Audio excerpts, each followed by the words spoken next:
The training hall fell silent as the blade spun through the air, a silver blur cutting toward Anna's spine.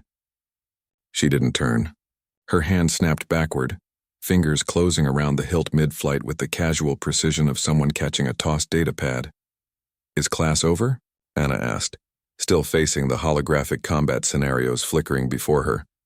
Instructor Kanat stood 15 meters behind her, his forearms crossed in what the other species called his contemplation stance.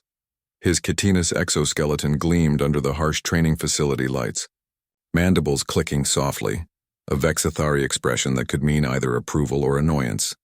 With Kanat it was usually both. "How?" The word hissed through his translator implant. "No human should possess such reflexes. Your species lacks our sensory antennae, the Krell's thermal pits, even the synthoid's motion predictors." Anna finally turned, twirling the knife between her fingers before sliding it into her belt. "You telegraph your movements, Instructor." Your breathing changed. Your primary right arm shifted weight. The air pressure behind me altered. She shrugged. "Humans compensate for our inadequate senses by actually using them." Around them, 24 alien cadets from across the Galactic Coalition stared. Some had been training for cycles, their species equivalent of years. Anna had been here 3 standard weeks. Kanat's mandibles clicked rapidly now. Definitely annoyance. Arrogance. "Your species has been spacefaring for barely 2 generations. The Vexathari have perfected combat arts for millennia. You cannot possibly— Want to go again?" Anna interrupted, her tone respectful but her eyes challenging. The other cadets shifted nervously. Nobody interrupted Instructor Kanat.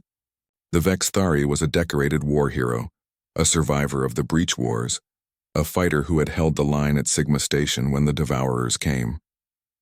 His forearms had ended more lives than most species had produced warriors. Kanat's translator went silent, but his body language spoke volumes. His stance widened. His secondary arms unfolded from their resting position. This was the instructor's combat posture, the one he used only in serious engagements. "No weapons," he said. "Standard Coalition combat doctrine. First to achieve submission hold wins." Anna nodded, stepping into the sparring circle marked on the floor. She'd seen Kanat fight. Vexathari possessed 4 arms, each capable of independent attack patterns.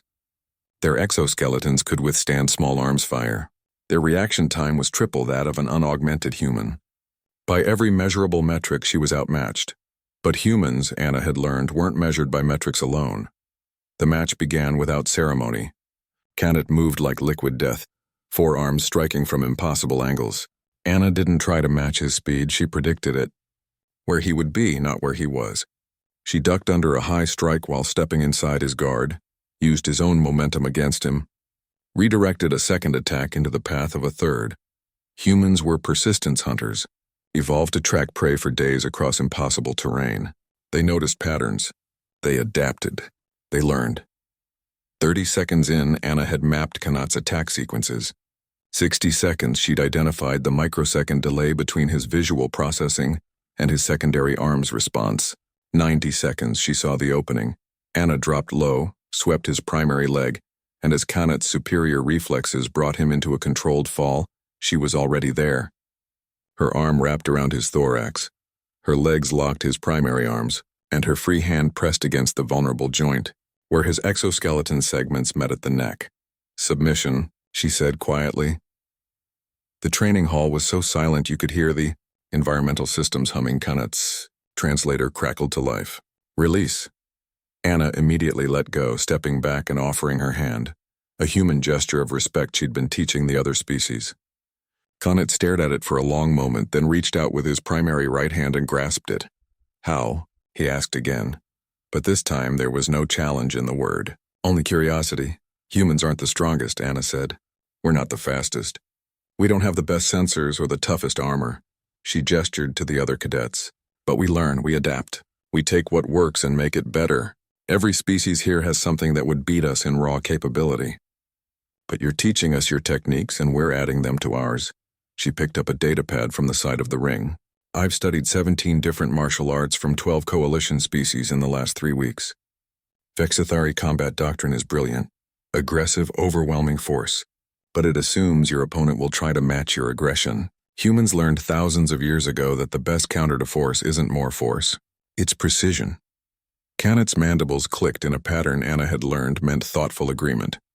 Your species defeated the Devourers at the outer rim, he said slowly. We thought it was luck. Superior numbers, desperation. It was all of those things, Anna agreed. But mostly it was because we'd spent 3 months studying every engagement the Coalition ever had with them. We found the patterns. The weaknesses. We adapted. She looked around at the other cadets.